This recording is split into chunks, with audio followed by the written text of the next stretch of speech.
Mangwanani Malelepo Fukenjani Klekwa Savannah Ve Africa. Welcome to Africa Good Morning. This is your portal into Africa's potent stories. Today we take you to the Seychelles, where voters prepare for a presidential runoff that will shape the nation's future. In Madagascar, President Andry Rajoelina dissolves the government amid fierce Gen Z protests. Morocco also faces youth-led unrest, while Human Rights Watch raises alarms over repression in Tanzania ahead of elections. Namibia battles and contains a massive blaze at Etosha National Park. Zimbabwe's no-violent Bulawayo secures the best of 25 years Kane Prize honor. Plus, the Botswana Report with Rorisang Mohojwe brings current affairs and sport. Watch AGM on DSTV 285, GoTV 25, 1up2.com, NTV Africa on YouTube. My name is Ashwin Berry. Top stories shortly.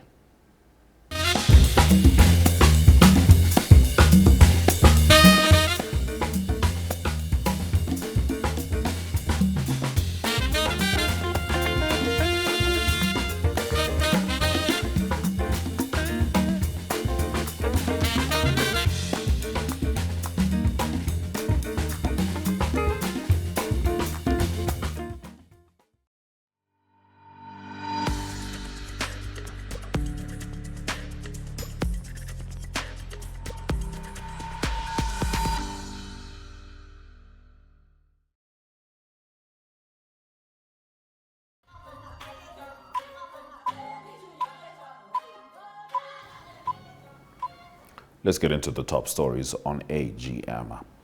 In a pivotal moment for the Indian Ocean archipelago, the Seychelles Electoral Commission has scheduled the second round of the presidential election for October 9 to 11 this year, after no candidate secured the 50% majority in the first round on September 27. Incumbent President Wavo Ramkalawan of the L'Union Democratique Seselwa coalition, a former Anglican priest who ended decades of one-party rule in 2020, garnered 46.4% of the vote, campaigning on post-pandemic economic recovery, expanded social protections, infrastructure development, as well as strengthening Seychelles' environmental leadership as a global biodiversity hotspot. Trailing closely was opposition challenger Dr. Patrick Herminy of the United Seychelles Party, a former parliamentary speaker and veteran lawmaker who secured 48.8% by focusing on tackling rising living costs, educational decline, corruption, and the growing drug crisis impacting the tourism-reliant economy. Herminy's campaign resonated despite his 2023 arrest on controversial coup plotting allegations involving witchcraft, which supporters called political persecution. With Seychelles' 120,000 citizens set to choose between continuity and a return to united Seychelles roots, the runoff promises high stakes for the nation's stability as well as its prosperity. Moving on. Madagascar's President Andry Rajoelina announced the dissolution of his government after days of youth-led protests over water and electricity shortages. Addressing the nation, he apologized for government failings and confirmed that applications for a new prime minister would be received over the next 3 days. The so-called Gen Z protests began in Antananarivo before spreading to 8 cities, with demonstrators demanding rights and chanting, "We want to live, not survive." The UN condemned unnecessary force by security officials, reporting 22 deaths and 100 injuries, though Madagascar's foreign ministry rejected those figures. Riot police enforced curfews with rubber bullets and tear gas, while reports of looting and legislators' homes being attacked surfaced. Protesters alleged that hired thugs had infiltrated their movement. Despite tensions, Rajoelina emphasized his desire to engage young people directly. He said current ministers would serve in interim roles until a new cabinet is formed. The unrest represents the most serious challenge of his presidency since his re-election in 2023, echoing earlier upheavals in Madagascar's political history, including the 2009 mass protests that brought Rajoelina to power. Thousands returned to the streets again, showing no signs of retreat. In our next story, A heavy security deployment suppressed youth-led demonstrations for a third consecutive day in Morocco as protesters demanded reforms to health and education systems. The protests, coordinated online by the anonymous group Gen Z 212 via TikTok, Instagram, and Discord, were blocked in Rabat, Casablanca, Agadir, Tangier, and Ouaja. Dozens were arrested, including Najat Anoa, president of a child protection association, briefly detained after investigating reports of underage arrests. Protesters managed to chant freedom, dignity, and social justice before being dispersed. In Casablanca, demonstrators blocked a major highway, while in Agadir, police broke up student gatherings near a university campus. The unrest followed initial demonstrations over poor hospital conditions in Agadir that spread nationwide. Videos circulated online showed police confronting youths, while unemployment figures revealed worsening discontent, with youth unemployment at 35.8% and 19% among graduates. In Rabat, plainclothes officers detained those attempting to speak with the press. The government and judiciary have yet to comment, and the Interior Ministry did not respond to inquiries. Demonstrators criticized inadequate care, understaffing, and insufficient resources, intensifying frustration with Morocco's struggling public services. In our next story, Human Rights Watch has warned of increasing political repression in Tanzania, threatening the credibility of elections scheduled for October 29 this year. Opposition leaders, activists, journalists, and civil society members have reported abductions, assaults, and arbitrary arrests. The organization documented 10 cases of torture and harassment, including the disappearance of opposition figure Mdude in Mbeya and the beating of critic Jafet Matara in Dar es Salaam. Courts dismissed habeas corpus petitions, while police denied involvement. Other high-profile cases include the abduction of media owner Maria Sarungi Chahai in Kenya and the killing of Chadema member Ali Kibao. The Electoral Commission barred Chadema from the elections and disqualified ACT Wazalendo's presidential candidate Luhaga Mpina, heightening concerns over independence. Religious leaders and lawyers have also faced threats, with churches shut down after speaking against abductions. Media outlets have been censored, websites suspended, and access to social platforms restricted. Critics argue the Commission's presidential appointments undermine impartiality.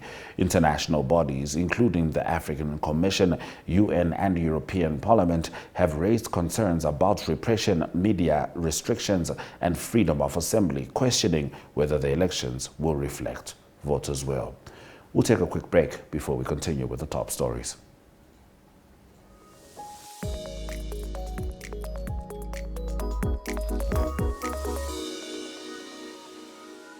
In a world where politicians promise the moon and deliver potholes, where democracy sometimes arrives in camouflage and ballots often look like formalities, one show dares to laugh with Africa, at Africa, and sometimes for Africa. This is Second Take, your weekly dose of political satire with an African soul and a global edge. From coups disguised as press briefings to ministers moonwalking past accountability, we serve the real news with sharper writing. Each week we bring you the TikTok of the week, because sometimes the revolution is vertical, and the heartwarming moment of the week to remind us that not everything is burning. We also sit down with the bold, the brilliant, and the brave, voices that question power, stir thought, and spark laughter. Because when the headlines are wild, the leaders are louder, and the truth is lost in translation, we all need a second take.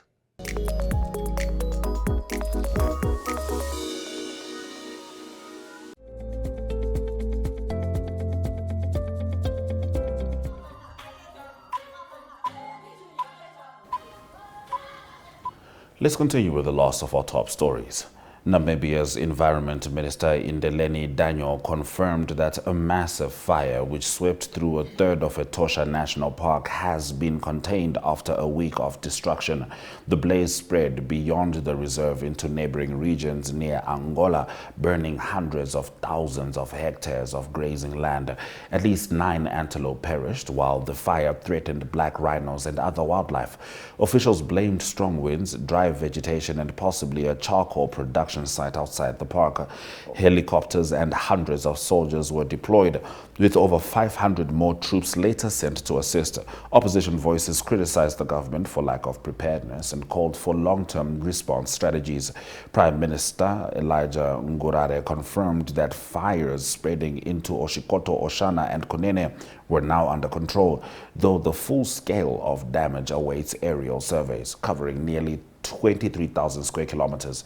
Etosha is among Africa's largest parks and draws 200,000 tourists annually. It is home to 114 mammal species and hundreds of bird varieties.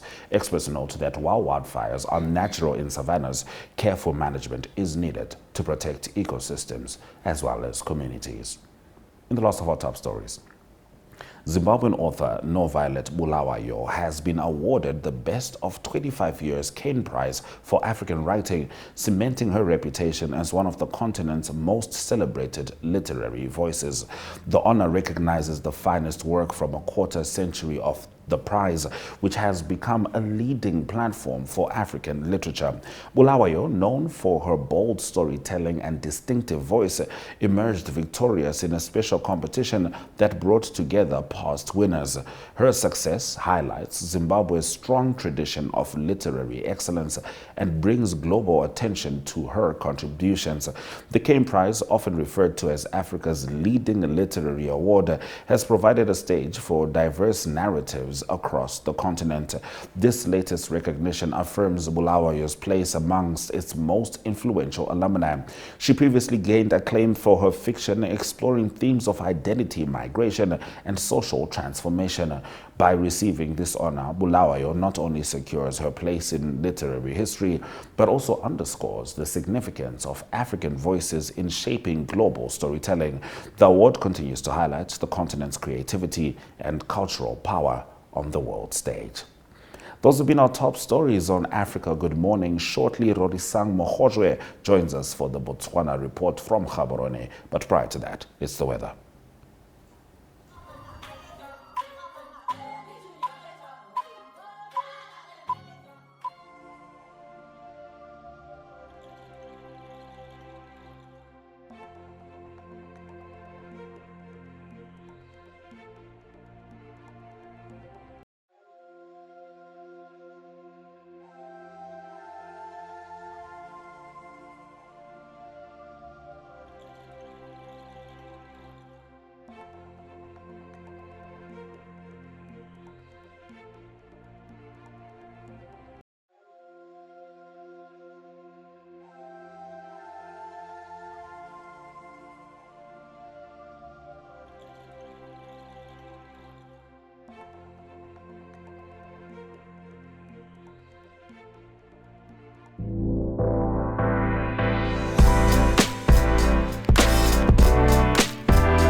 Yesterday, Botswana celebrated 59 years of independence, and we celebrated with them. And I know Rorisang, you are certainly still in that spirit. Happy Independence Day, and welcome to Africa. Good morning. Dumela Ashwin, Dumelang to everyone who's tuned in right now. Our greetings all the way from Botswana as we celebrate our independence. 59 years of independence. As you can see, I am in my traditional gear, ready to continue with our festivities. We celebrated yesterday on September 30th, and today we continue with our festivities. But right now, though, it's time to get down to business on Africa. Good morning. Let's get down to business. Indeed, Botswana has rolled out news bulletins in 4 indigenous languages. That's wonderful news. That is correct, Ashwin. As part of independence celebrations this year, the government launched news bulletins in 4 indigenous languages, that is Sekalaga, Sekgalaga, DCA, and Senaro, essentially broadening access to information to citizens who especially rely on mother tongues. This development is expected to particularly benefit rural communities, ensuring that language is no longer a barrier to staying informed on national matters. For many years, for decades, Setswana and English have dominated platforms, official platforms, which is a situation that has long drawn criticism from activists as well as cultural experts and groups who argue that this has marginalized other indigenous languages. And so calls for reform grew louder in recent years as communities pushed for greater inclusion as well as recognition of their languages in schools, in public services, and in the media. And so by introducing these news bulletins in indigenous languages, government has essentially responded to these concerns and has positioned this move as part of a broader effort to promote cultural diversity as well as strengthen national identity. All right, Rorisa, moving on to your next story. And by the way, that was a lovely update. And what a way to commemorate Independence Day, making sure that indigenous languages are platformed and thus securing more access to information for Botswana. But as I said, moving on, and we're staying in the media space, Botswana will soon begin charging value-added tax on services such as Netflix.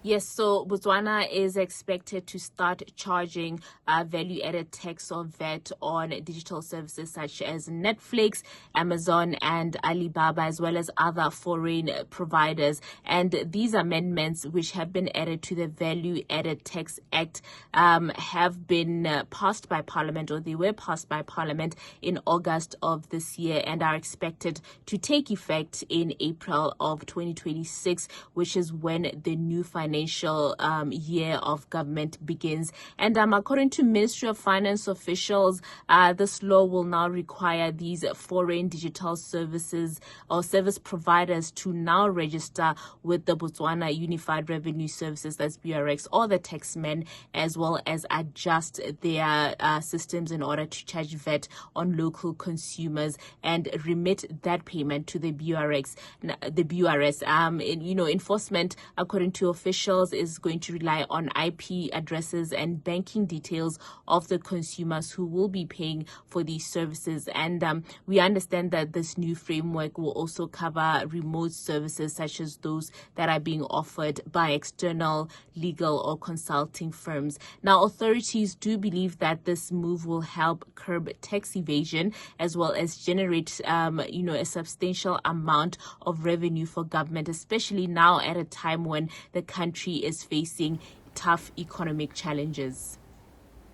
Now, I wish we could wrap up on a more positive note, Rorisang, but it seems Team Botswana has faced a challenging start to the World Para Athletics Championships. Fresh off a win at the Tokyo 2025 World Athletics Championships, all eyes are now on Team Botswana, currently competing at the World Para Athletics Championships in India.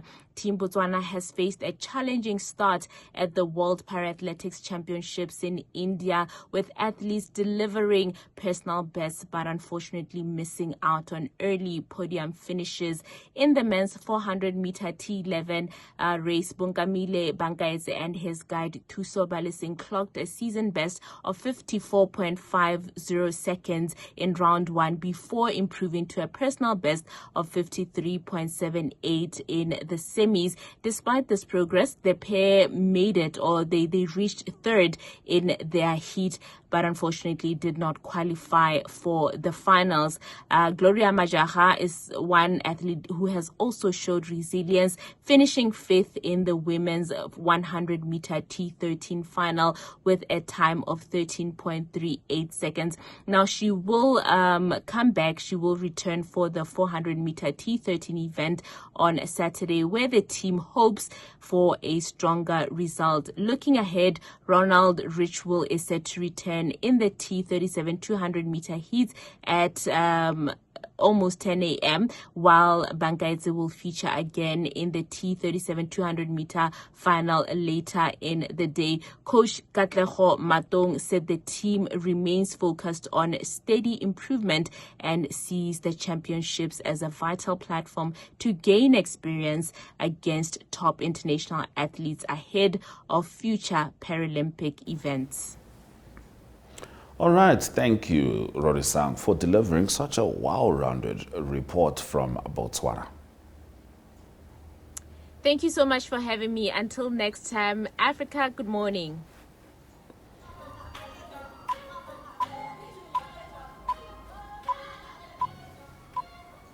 In economic news, Nigeria and South Africa could be removed from the Financial Action Task Force's grey list as soon as this month, in a decision that may strengthen their economic reputation and improve capital inflows. The Paris-based FATF placed both nations under heightened monitoring in February 2023 due to deficiencies in combating illicit financial flows. Recent assessments, which included on-site inspections, highlighted significant progress in implementing required action plans. Burkina Faso and Mozambique were also noted for similar advances. FATF President Elisa de Anda Mandrazo has already indicated that South Africa has met all or nearly all of the actions outlined. Sources familiar with the process expect all four countries to be cleared on October 24 during the FATF plenary in Paris, though the final decision has not yet been confirmed. Removal from the grey list would mark a significant development for Nigeria and South Africa, whose economic credibility has been under pressure since the designation. Observers note that being grey-listed carries reputational damage even without direct penalties, reducing investor confidence and limiting financial inflows. In our next economic news story, the administration of U.S. President Donald Trump has announced support for a one-year extension of the African Growth and Opportunity Act, a key trade law with sub-Saharan Africa set to expire. A White House official confirmed the position, marking the first clear statement from the administration since it took office in January. AGOA, introduced in 2000, provides duty-free access to the U.S. market for thousands of products and is seen as central to job creation across more than 30 eligible countries. Although the law has enjoyed broad bipartisan support in Congress, the timing of its renewal remains uncertain. The most viable option would be attaching the extension to the stopgap funding bill being advanced by Republicans to prevent a government shutdown. Now, African governments and investors have been actively lobbying for a 1 or 2 year extension after longer-term renewal efforts stalled in Congress. Despite AGOA's benefits, its impact has recently been undermined by tariffs introduced in August, which exposed former duty-free exports to import taxes of 10 to 30%. And in the last of our stories, Equatorial Guinea will open a new oil and gas licensing round in April 2026 to attract exploration and address falling production levels, according to its hydrocarbons and mining minister Antonio Oburu Ondo. Speaking at the African Energy Week in Cape Town, he confirmed the round would run until November and make 24 blocks available, 2 of them onshore and the rest offshore. The country, an OPEC member, has faced sharp declines in oil production, which peaked at 241,000 barrels per day in 2010, but dropped to 55,000 barrels per day in 2023. The IMF forecasts modest annual growth of 0.9% from 2025 to 2030 due to this decline. Companies like Chevron, Trident Energy, ConocoPhillips and state-owned GE Petrol are currently operating 6 fields. Chevron's Noble Energy subsidiary also reached terms for the Aseng gas project, requiring an initial $690 million investment aimed at bolstering LNG supplies. Equatorial Guinea is further pursuing regional gas cooperation, including the Gulf of Guinea pipeline with Nigeria and the $4.5 billion EG-27 LNG project backed by a Frexim Bank. Those have been our stories on Africa. Good morning. Thank you for joining us on DSTV 285, GoTV 25, Network Media Hub on YouTube, as well as NTV Africa on YouTube. Keep in mind, you can still watch us on oneup2.com Echo. That's OneUp2, ONEUPTWO. You go there, you click the Echo icon, and you can watch this and other NTV programs at your own time, because on Echo, prime time is anytime. My name is Ashwin Berry. This has been Africa Good Morning. Tomorrow, we return with the South Africa report delivered by Adi Hogad from Cape Town, and of course, Africa's broader stories. Sweda Jaganaka.